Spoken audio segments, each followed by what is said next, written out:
Welcome to Just Minding My Business Media, LLC. Broaden the scope of exposure for your business. Learn more about the digital magazine experience, Just Minding My Business Media, LLC's digital magazine, where you can have immediate digital contact with clients who need your products and services. Contact us at jmmbradio@gmail.com. As women, we have to start appreciating our own worth and each other's worth. Seek out strong women to befriend, to align yourself with, to learn from, to collaborate with, to be inspired by, to support and enlightened by. Madonna. Neelu Kaur is the author of Be Your Own Cheerleader, an Asian and South Asian woman's cultural, psychological, and spiritual guide to self-promote at work. It is the first book written to help professional Asian and South Asian women self-advocate in the North American workplace, with a focus on mental well-being. Neelu is a neuro-linguistic programming executive coach and burnout management specialist, with 15 years of experience specializing in adult learning and leadership development in large organizations ranging from financial services and consulting to the tech industry. Welcome, Neelu. Thank you so much. Yes, welcome. Thank you. Glad to be here. So, explain to our audience just how you serve. Just how I serve my people. Yes. Yeah. So predominantly my work is with teams and groups. So I lead a lot of workshops in leadership development and also mental health and well-being. And then I also have individuals that I coach. So my portfolio is groups, teams, and also individuals. Okay, awesome. And why did you pick that group? Why did I pick the group of corporate America? What did you say? Teams? I'm sorry. Teams. Oh, teams. Yes, yeah, that's okay. I misunderstood. I thought you said teams. Yeah. It's like, who would willingly just want to work with teams? Just kidding. I'm sure there are a lot of people out there, but that most certainly is not me. Okay, so now that we got that cleared up. Yes, teams, like groups and teams. Yes. And in today's world, that is so huge because in a lot of corporate environments, there's a lot of friction. Absolutely. And, people that are, I would say, don't want to share the wealth, don't want to share the knowledge for fear of losing their jobs or the next person knowing more. It's just so many ego type situations in the workplace. So when you go into an organization, how do you begin to cut all of those, I don't know what even to call them, but they're not productive? Yes. Yes, absolutely. Well, I think, starting on starting as a facilitator, right? Like when I'm coming in to do these workshops, I create and design experiences for adults in which I'm scaling psychological safety and intimacy. So it is, by the time you're finished with the workshop, you have connected with people on your team, you've learned research and content, because that's why I'm there, but I'm facilitating a dialogue and a conversation in a way where it's safe for people to share what they're feeling, what they're experiencing. And oftentimes when I'm working with organizations, the folks that bring me in will tell me, hey, we want this group of people and we don't want the senior execs in this room. We'll have a separate workshop for those, just so there's a sort of this feeling of safety in the team or the group that I'm facilitating in. Oh, okay. And what do you find when you do this? What kind of things come up? Well, it's interesting. I mean, a basic note, something I've noticed is if it's recorded, I won't get that authentic version of the person. If they feel like there's any chance that the information that that's shared is disseminated in the organization, there's a lack of sort of like authenticity. When it's not recorded, when it's a live session, when it's not recorded for others who can't join to come in, and they know that I'm an external facilitator and coach coming in, there's this level of credibility, a level of safety, confidentiality that I think people experience. But the minute there's like an HR person in the room or there's someone that they report to in the room, that sort of creates that friction that you're talking about. Yes. So what are some of the topics that come up that are most prevalent in these So workshops? yeah. So my work, I always say it's at the intersection of leadership development and wellness. So mental health, well-being. As of late, the focus has really been for me, self-promotion and self-advocacy for women and specifically underrepresented voices in the organization. So I have a lot of workshops. I have a whole program around Be Your Own Cheerleader that surfaces how to speak up when you're silenced, all the way to taking care of your mental health when you're advocating for yourself, whether that's in a performance review conversation or you're in a team and your ideas are being stolen. How do you speak up and actually get the credit that you deserve? So those are some of the topics that I'm focused on lately as it relates to the launch of my book, which is just a couple of weeks old now. Oh, and what's the name of your book? Be Your Own Cheerleader. Oh, okay. Well, that's right. And Absolutely. yes, and it's all about self-promotion, self-advocacy. And the book is tailored for, it's got a cultural lens through it. It's like Asian and South Asian because we come from collective we-based cultures. But in actuality, in the workplace, it is applicable to everyone that needs to self-advocate and self-promote. Okay, I just want to back up a second. You said that South Asian and South Asian women Mm-hmm. who come from a we background Mm-hmm. culture. What do you mean by that? Yeah, so North America and Canada is very individual. So we use the word I a lot. We're focused on ourselves and our immediate family, whereas Asian cultures, South Asian, Indian, and Asian cultures focus very much on collectivism, and it's very we-based. So it's all about group harmony. And so when you come from that culture or you're raised by immigrants from that culture, one thing that we're taught from very young is not to stick out, not to do anything that would draw attention to us, not to, it's like there's even a Japanese phrase, I believe, that says, the nail that sticks up will be hammered down, something to that extent. But the idea is that you don't want to showcase anything. It's all about group harmony. And when you come into corporate America and that's what you've learned, you will absolutely not get the promotion that you want. You will be silenced because you don't know how to sort of flex that muscle of speaking about yourself, because you might think I'm being boastful or I don't know how to speak up for myself. It's really because that behavior is not modeled for us.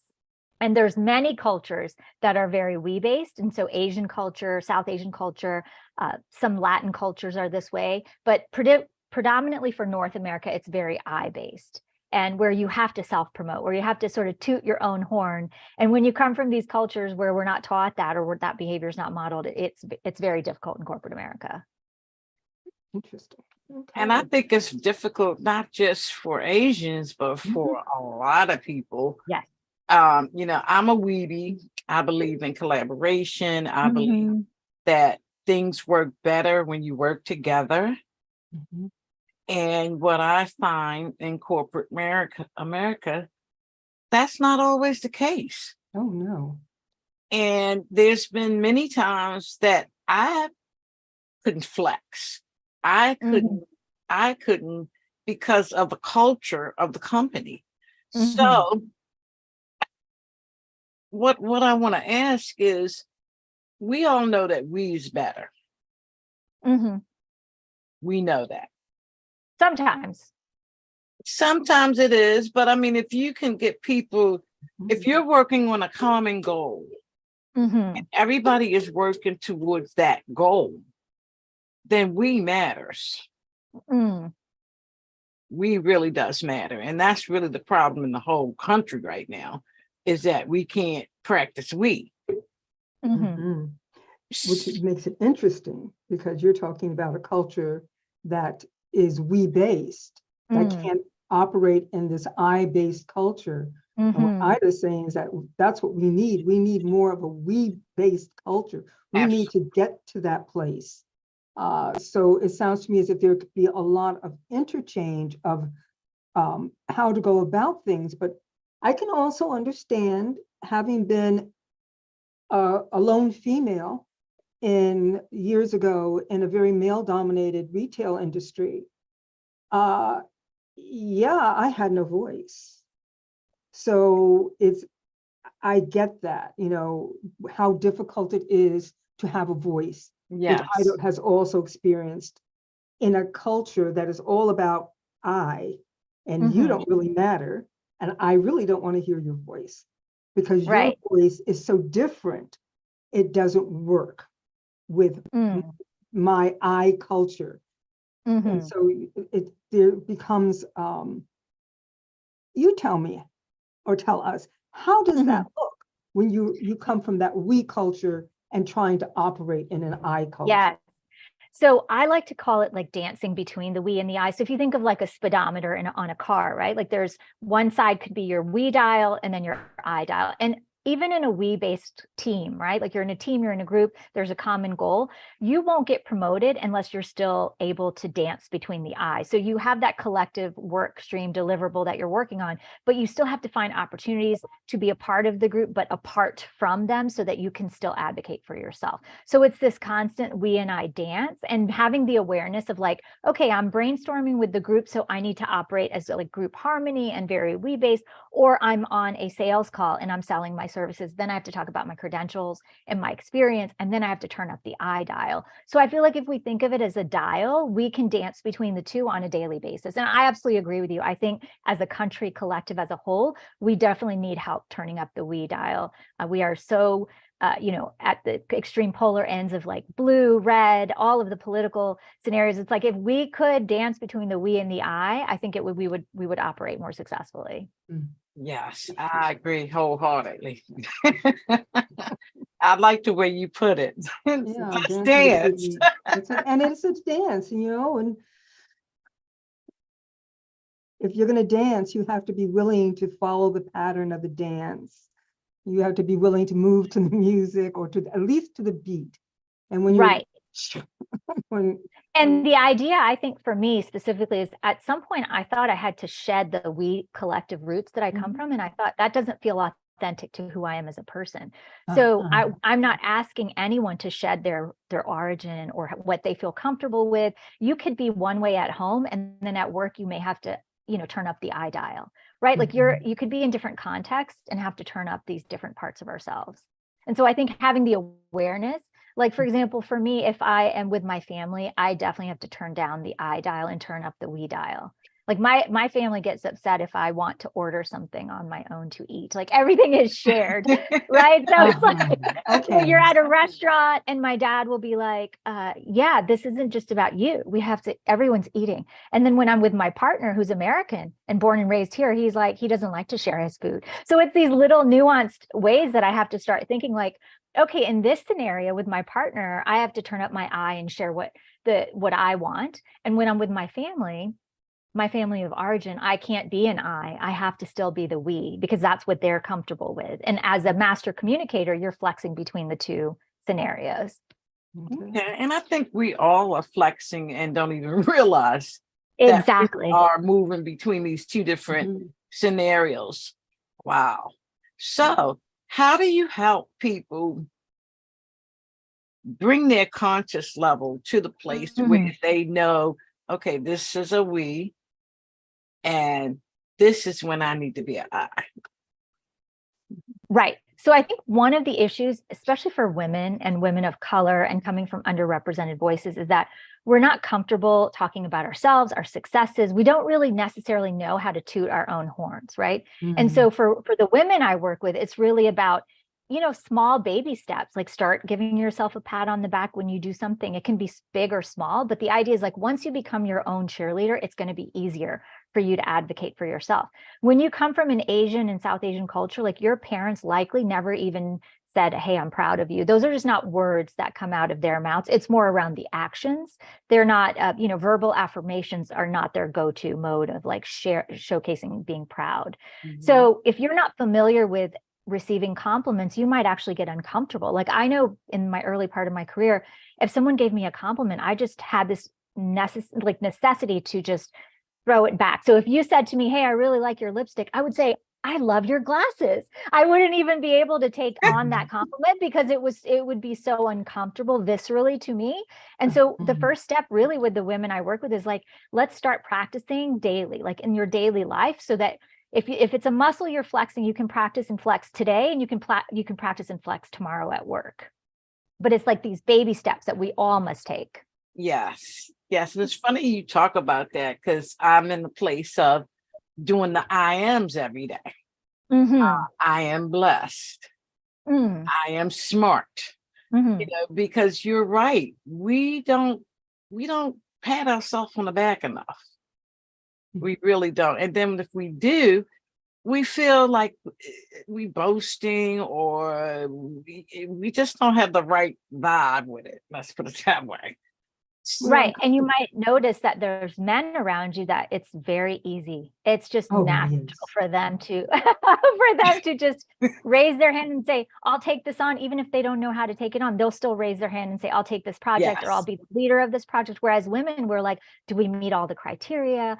What if we fail? Like, the dialogue that we have is very different than the dialogue men have. And there's research that backs that up. So when you couple that with sort of the cultural nuances of coming from more of a collective culture, it can be very challenging to navigate. Yes. Yes. So how do people get your book? Yeah, so Amazon, Barnes and Nobles, we're working our way to get to, we're in Amazon Canada. I mean, it's going to be all over, but specifically right now you can get it on Amazon. Be Your Own Cheerleader. Okay. And how do people reach you if they want to work with you? Companies want to work with you? Yeah. So I'm on LinkedIn under my name, Neelu Kaur. That's my most dominant social media. I'm also on Instagram. I'm more active on LinkedIn, and then also just email neelu@neelukaur.com. And my website is neelukaur.com. Okay. Good. All right. Well, Ruth, you seemed like you had something you wanted to ask. I just want to ask very quickly, have you had any feedback from your book, with your book, from Asian women? And how are they receiving it? Well, what's interesting, and it warms my heart to think about this, but I've actually had people who aren't Asian or South Asian say that they could relate to it. So if you're, neurodivergent, if you are any part of any underrepresented community, it's like you're not so skilled in speaking up for yourself. So I've gotten feedback from people from all communities saying that this was so helpful for them, because it's not something that they were, that behavior was just not modeled to them. Yes, I mean, I can see that, because it wasn't modeled to me. It wasn't modeled to me either. Wasn't raised to think highly of myself. It wasn't like that. Or at all. Just to speak up for ourselves. It was, you try to dance between the we and the I, and sometimes it just didn't work because we didn't have a voice, and we weren't able to say what we wanted to say or needed to say without being actually penalized for it. Yes. Correct. Yes. So you learned how to not use your voice, how not to speak up for yourself, because you were in survival mode. That's the way I see it, was survival mode. Absolutely. And so, as immigrants, so my parents came to the US from India. And so I was born in India, raised in the US, and my parents were like, this is not our country. Don't, you have to just don't stay under the radar. Like, you don't want to cause any problems. You don't just do what you have to do. Your work will speak for itself. That's absolutely a recipe for disaster. It's a recipe for disaster in corporate America, is to keep your head down and just do your work, because someone will either steal your ideas. You won't get the promotion, right? Like, there's all these ripple effects that happen just because of the behavior we modeled. So my mom was kind of subservient to my father and not wanting to rock the boat. We were just, as women, I learned, do not rock the boat. Do not rock the boat with men. Do not rock the boat in school. Do not rock the boat anywhere at work. And so, that is definitely not going to fly in corporate America. Yes. Well, I think now, because women have found their voice. Yes. I think that is definitely changing.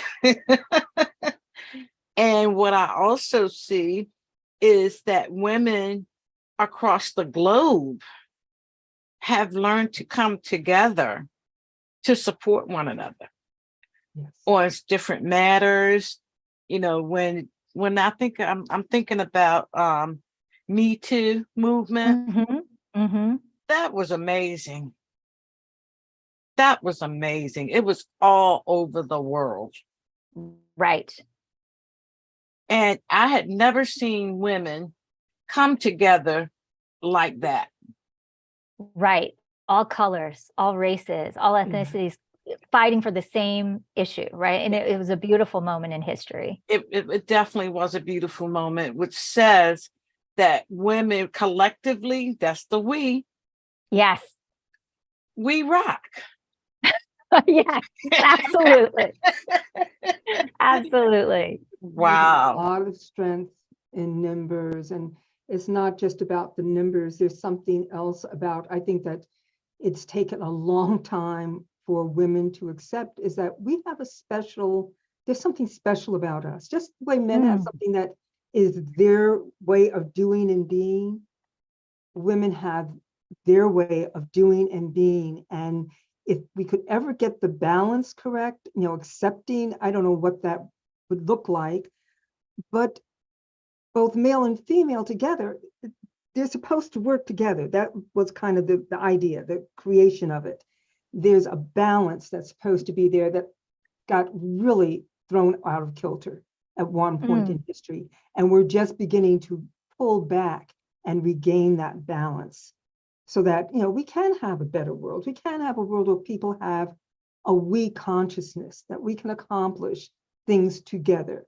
Women will accomplish things together, men will accomplish things together, and men and women can come together and accomplish things together without all the nonsense that I know Ida has experienced, and I know I certainly experienced. Just when I look back, it was absolute stupidity. Pretty much. It was stupidity. It's like, you can't do because you're a woman, and if you do, how it was sort of an attitude of how dare you? How dare you step into quote unquote a man's place? And I think the shift is really happening. And I think there are people in organizations that are, white men, tall white men, and that the research indicates that tall white men have it easier. They can come in a room and there's credibility right then and there just because they're tall and they're white and they're men. So if we can use those folks to be accomplices to help us be our own cheerleader, why not? So that's another feedback I've gotten, is that the men who've bought the book say they had no idea that this like I paradigm existed. And so just knowing that some of the people on their teams might struggle, the onus is now on them, because once you know better, you do better, right? Like what Maya Angelou says, once you know better, you do better. So if you know that there's women on my team that are struggling to speak up, if I'm the white male leader, I have to do what I need to do to help them. I need to give them the mic. I need to hear them. I need to help them be less silenced in team meetings and things like that. Yes, and also wait to read this book. I know, I can't wait to read it too. This is wow. Good. Yes, and the other thing to that, when you allow people to be them, bring their self into work, they want to do more. Absolutely. Productivity goes up. Yes. I mean, they will go beyond the duty to support. There's a lot of benefits to it. Oh, absolutely. Yeah, when you feel you can be your full self and you can bring all of your, whatever. For me, it's bringing the we-ness into the workplace. It's great because that's my origin, right? And so for you, for Ruth, it's like whatever is your origin, if you were able to bring it in, how much more amazing would you feel every day? Yes. And then, when you're hiring people, you care about, can they do a spreadsheet? You care about, little stuff like that, but you should be caring about, how are they going to make my organization better? Right. What different perspectives can they bring in that I don't know because I am from a different culture, right? So you have this diversity of thought. It's going to lead to more productivity, more innovative thoughts. So it's a win-win for everyone. It really is. It really is. And now that they're doing the movement with inclusiveness, do you think that's working? Yes. And now there's D, E, and I, and B, and they're adding on. So belonging, inclusion, equity, I think it's all amazing. I mean, I'm sad it's taken this long for it to happen, but it's coming and it's here. And I think there's more conversation about it. And I really believe that George Floyd, unfortunately, his murder was has in organizations been the cause to have more of the DEIB work. Yes. And does that make your job easier? Well, it makes me more in demand, which is great. And I also just think having these open conversations, because my experience as an Indian raised in the US is that it's always between, a white-black conversation, like when it comes to the tension, but there's no room for the other, and the Asian voice is the other, and there's other like even Latin communities, right? Like they don't feel part of that black-white conversation. So I think with George Floyd, what happened for me was the ability to speak from the other perspective in organizations, whereas before I definitely felt silenced. Like I couldn't bring this up because I'm not white, I'm not black, there's no space for me. And I think what happened for me personally was the ability to have that other conversation. Yes. All right. Wow. This has been awesome, Neelu. Yes, thank you so much. Yes, this has been really awesome. And it definitely gives you something to think about. You know, how, if you're a leader, how are you showing up Right. for your people? Yeah. How do they look at you? I mean, Mhm. because I always say there's two kinds of leaders. There are leaders you want to follow, and there's ones you just following for the paycheck. Right. Right. And that has been the history of for a long time in corporate America. That Yeah. has been the way of thinking. I never thought of it that way, but yes. Yeah, in follow them my for the mind, paycheck. yeah, in my mind, I've divided it from like a transactional leader to a transformational leader. And obviously transformational leaders is what we want to Yeah. be in organizations. And Yes. they're magnets. We're drawn to them, they're drawn to us. But yes, there's absolutely that transactional piece. And we kind of need both. We need Yeah. both to survive. So it just depends on the type of leader you want to be. Yes. And then I believe you can bring both into the picture. Right. Because Yeah, again, that could be the dial too, transformational, transactional, and you can turn the dial. You can turn up when you need to be more transactional because we have things and tasks we must do every day. And then when you're speaking in front of your team, you're going to turn up that more like transformational motivation speaker type of role, right? Like, yes, you can navigate that dial also. So we just created another dial between the three of us. Your next book. Yes, exactly. Oh, that's a great idea. Yeah. Yes. Wow. Again, Neelu, how do people get in contact with you and how do they get the book? Yeah, Amazon and my website, and please feel free to reach out over email as well. Yes. Wow. This has been awesome. You have raised my my aura. I was feeling some kind of way before we got on, but this is very invigorating. So thank you so much, Neelu, for that. And thank you for what you're doing to make a difference in the world. Because thank you so much. This is definitely important stuff. We all got to go to work. And we want to make it a harmonious. Absolutely. To be. You want to wake up in the morning, not, oh God, I gotta go to work. But with the attitude, I'm going to, be a real support to somebody. Right. Right. It's where we spend the most time, right? So we want to make sure we can be happy at work. Absolutely. Absolutely. So thank you so much. And we would love to have you come back. I would love that. Especially when a new book come out. Oh my goodness. It took me 4 years to do this one. So hopefully it'll be less time for the second one. But yes, I would love to come back. Absolutely. Thank you so much, Neelu. It was a pleasure. Thank you. It was nice meeting you.